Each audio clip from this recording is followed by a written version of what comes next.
आज Doubtnut app download करें। Doubtnut पर अपने सभी गणित, रसायन विज्ञान, भौतिक विज्ञान और जीव विज्ञान के डाउट्स का करो सफाया। बस प्रश्न की फोटो खींचो, एक ही प्रश्न को क्रॉप करो और तुरंत वीडियो सोल्यूशन पाओ। अभी डाउनलोड करें। हेलो दोस्तों, हमें यहाँ प्रश्न में दिया गया है कि बिंदु 3,4 से दो सरल रेखाएं खींची जाती हैं जिनमें से प्रत्येक रेखा x - y = 2 के साथ 45 अंश का कोण बनाती है। तब इन रेखाओं से बने त्रिभुज का क्षेत्रफल है। क्षेत्रफल हमें याद करना है, जो कि x - y = 2 और इसके साथ दो अन्य सरल रेखाएं भी हैं जो 45 अंश का कोण बना रही हैं इस रेखा के साथ। तो हमें इन तीनों रेखाओं से मिलकर बनने वाले त्रिभुज का क्षेत्रफल ज्ञात करना है। तो देखिए, ये जो हमें दिया गया x - y = 2, x - y = 2, अगर इसकी प्रवणता ज्ञात करना चाहें तो प्रवणता के लिए हम इसे y = mx + c के रूप में पहले लिखेंगे। तो हो जाएगा y = x - 2। ठीक है, y को इस साइड भेज दिया, 2 को इस साइड, तो y = x - 2 हो गया। तो यहाँ से हम देख सकते हैं इसकी प्रवणता कितनी आ गई। इसकी प्रवणता m1 मान लेते हैं, तो ये आ गई 1।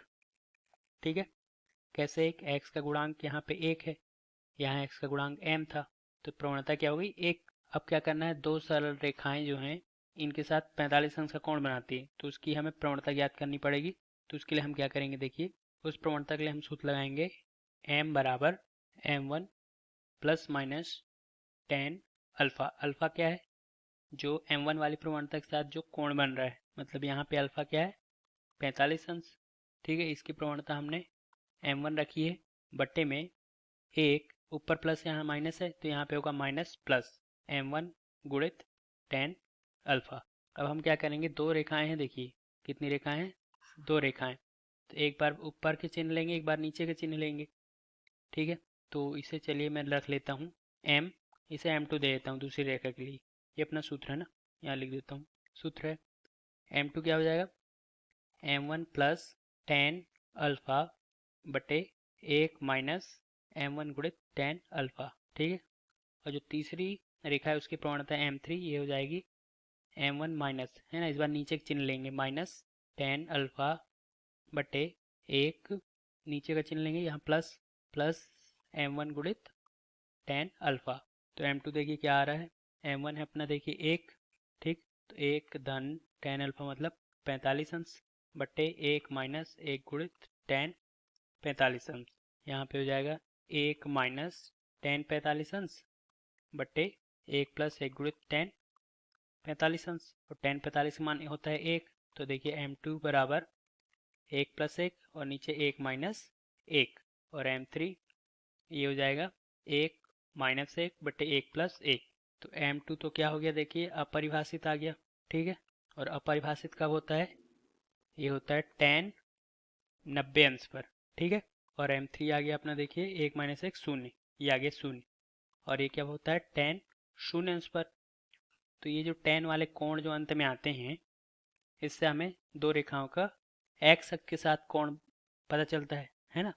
मतलब ये दूसरी जो रेखा है x अक्ष से 90 अंश का कोण बनाती है, 90 अंश का कोण बनाती है।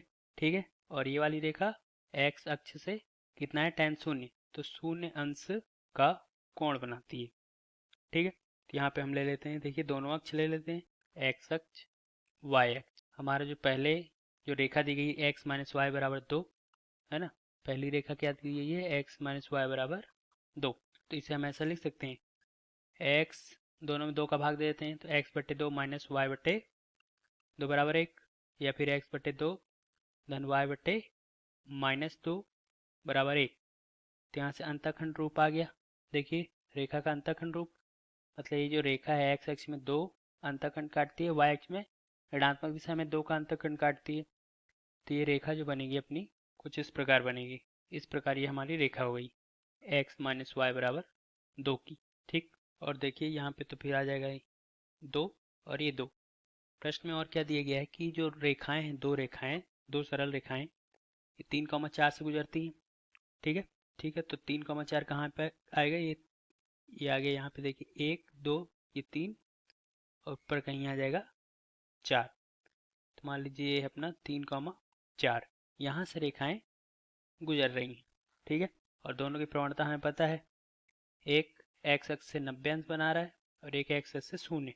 तो इसमें होगा क्या, देखिए अब एक रेखा इस प्रकार जाएगी एक्स एक्स के समांतर, क्योंकि शून्य अंश का कोण बना रहा है एक्स एक्स के साथ, और एक 90, तो ये एक रेखा जाएगी ऐसी।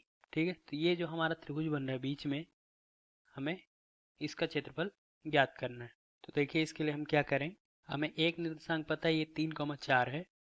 अब हम क्या कर लेते हैं, इन दो बिंदुओं के निर्देशांक भी याद कर लेते हैं। ठीक है, उसके लिए हमें क्या करना पड़ेगा, इनके समीकरण भी याद करने होंगे। तो हम देख पा रहे हैं कि ये जो दोनों रेखाएं हैं, एक क्या है एक्स अक्ष के समांतर है। ठीक है, एक्स अक्ष के समांतर है और 3,4 से गुजर रहा है। तो इसका जो समीकरण होगा ये हो जाएगा y बराबर 4। ठीक है, y बराबर 4, क्योंकि ये एक्स अक्ष के समांतर है और बिंदु से हम देख सकते हैं कि यह कितनी ऊंचाई पर है, 4 ऊंचाई पर है, मतलब y बराबर 4। और ये वाला जो रेखा है दूसरी रेखा, ये क्या है, ये एक्स अक्ष के लंबवत है, मतलब y अक्ष के समांतर है। तो y अक्ष के समांतर होते ही उसका समीकरण x बराबर अचर पद होता है। तो अचर पद क्या है यहाँ पे 3, तो x बराबर 3 ये इसका समीकरण हो गया। ठीक है, तो यहाँ से हम आसानी से इसके निर्देशांक बिंदु ज्ञात कर सकते हैं।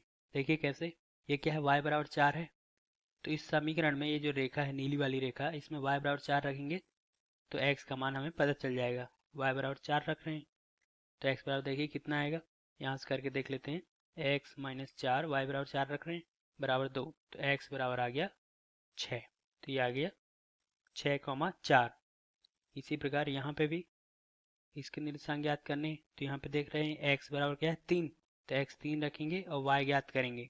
तो इसी समीकरण में हम क्या रख के देख लेंगे, x बराबर 3, तो 3 माइनस y बराबर 2, तो 2 इधर आ जाएगा, 3 माइनस 2 बराबर y, y बराबर आ गया 1। तो यहाँ आ गया 3,1।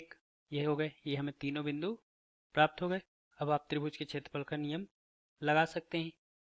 कैसे, अब देखिए 3,4 है, ये 6,4 है, तो इनके बीच की दूरी कितनी हो गई, यहाँ से लेके यहाँ तक, ये 3,4 है और 6,4, मतलब x दिशा में बढ़ रहे हैं, 3 से 6, मतलब कितने का अंतर आया, 3 का, तो ये दूरी हो गई 3।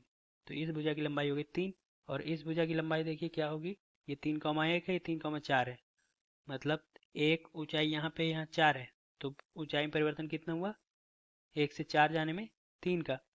तो हम देख सकते हैं इस त्रिभुज का जो है लंब 3 है और आधार भी 3 है।